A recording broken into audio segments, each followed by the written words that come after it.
Hello friends, today's date is 11th September 2021 and today's video topic is SQL. So let's see SQL.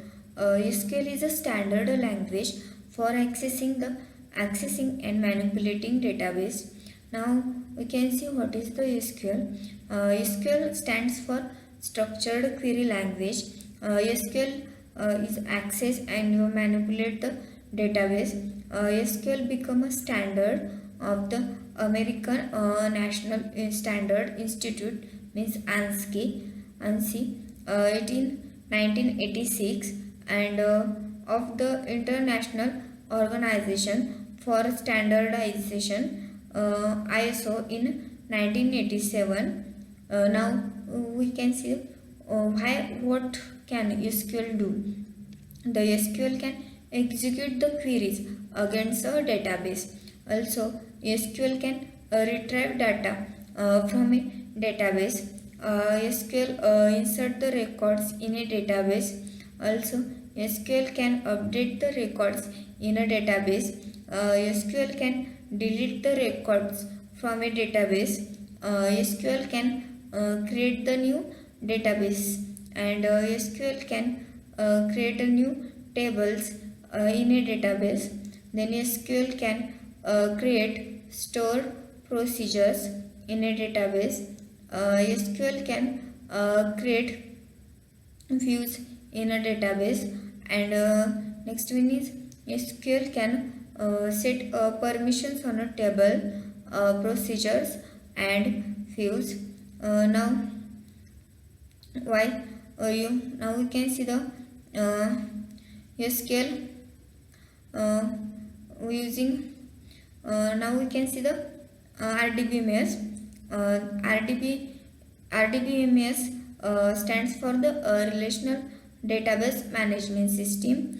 Then it is the basic for SQL and for all modern database system such as MS SQL Server, IBM Database 2, Oracle, MySQL, and Microsoft Access.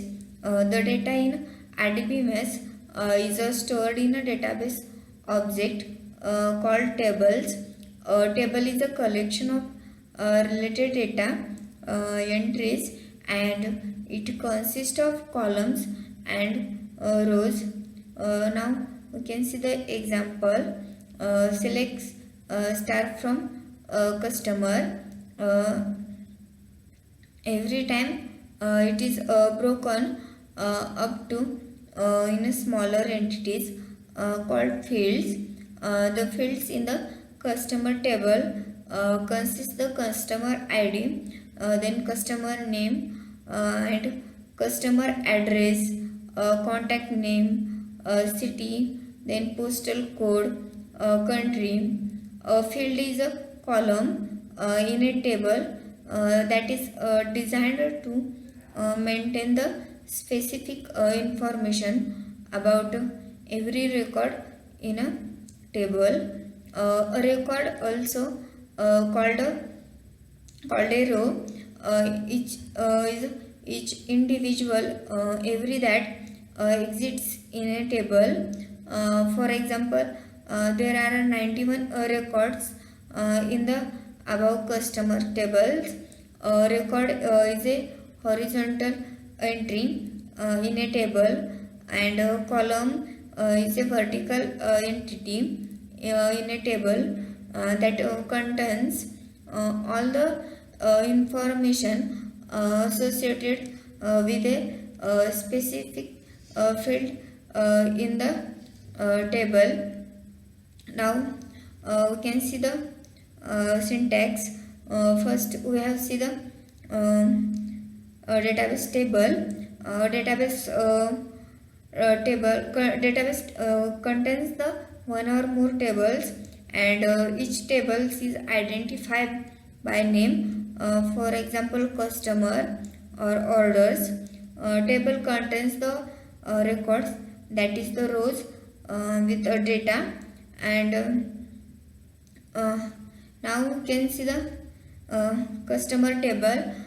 First one is customer ID, then customer name, and second one is contact name. Customer ID is one, customer name is equal to Samu, then contact name is equal to Maria. Then now we can see the SQL statements. The most of the actions we have to need to perform a database are done with SQL statement. Then SQL statements select all the records in the customer table. That time we can use select start from customer, and then we have to see the all the information about the customers. Also, SQL is a keyword, not a case sensitive, and select is the same as select. Then yes, so some most important SQL command is select, update, delete, insert into, create database, alter database, then drop database, then create index and drop index. These commands are mostly used in the SQL. So it's all about the information about the SQL. Thank you so much.